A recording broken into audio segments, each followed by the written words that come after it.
Comment ça se présente? Mal. Avec un gros orage arrivant du sud, les organisateurs sont inquiets.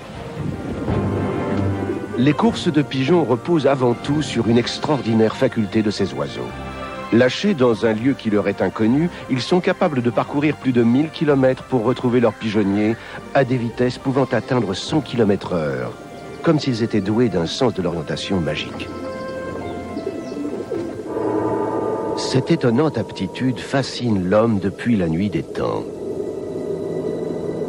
En 776 avant Jésus-Christ, ce sont déjà des pigeons voyageurs qui furent utilisés pour envoyer les résultats des premiers Jeux olympiques dans tout l'Empire grec.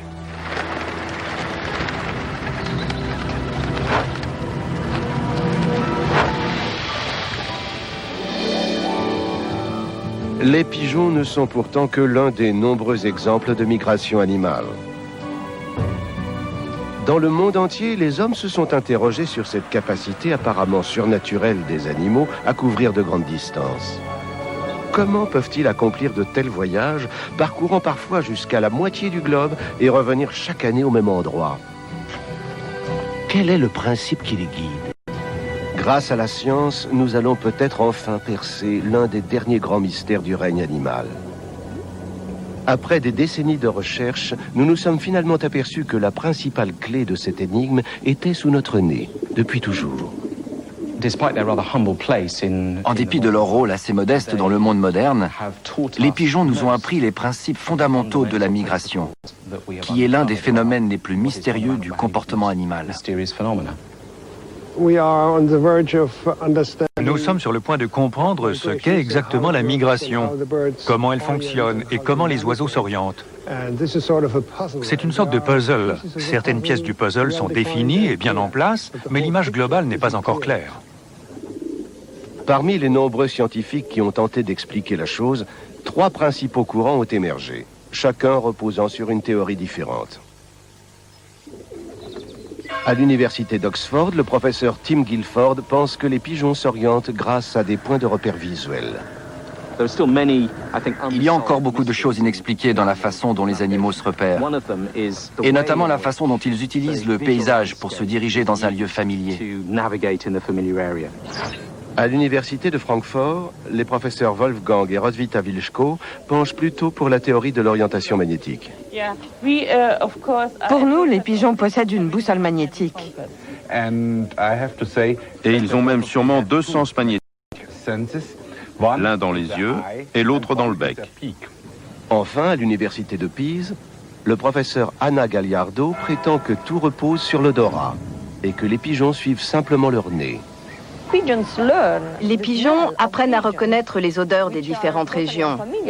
Même s'ils n'y sont jamais allés, ils sont capables de reconnaître les odeurs venues du nord, du sud, de l'est et de l'ouest.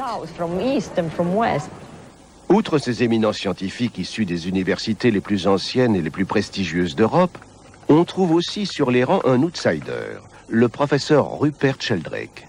On a évoqué au fil des ans une foule de théories, le soleil, les odeurs, le magnétisme, mais les preuves invalidant ces théories sont plus solides que celles qui les corroborent.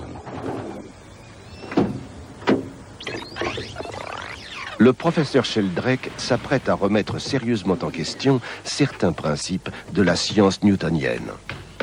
Qu'une simple cabane de jardin flottante, il a conçu une expérience qui, selon lui, pourrait enfin résoudre ce mystère. Il a baptisé sa théorie la résonance morphique. Pour moi, il existe des champs morphiques qui relient les différentes parties des organismes entre eux, les membres d'une même espèce, ainsi que les animaux à leur lieu de vie. Et ces champs ont une sorte de mémoire qui découle de ce que j'ai appelé la résonance morphique. Professeur de biochimie à Cambridge, Rupert Sheldrake a un jour quitté son poste pour se consacrer à l'étude de ses propres théories en parapsychologie.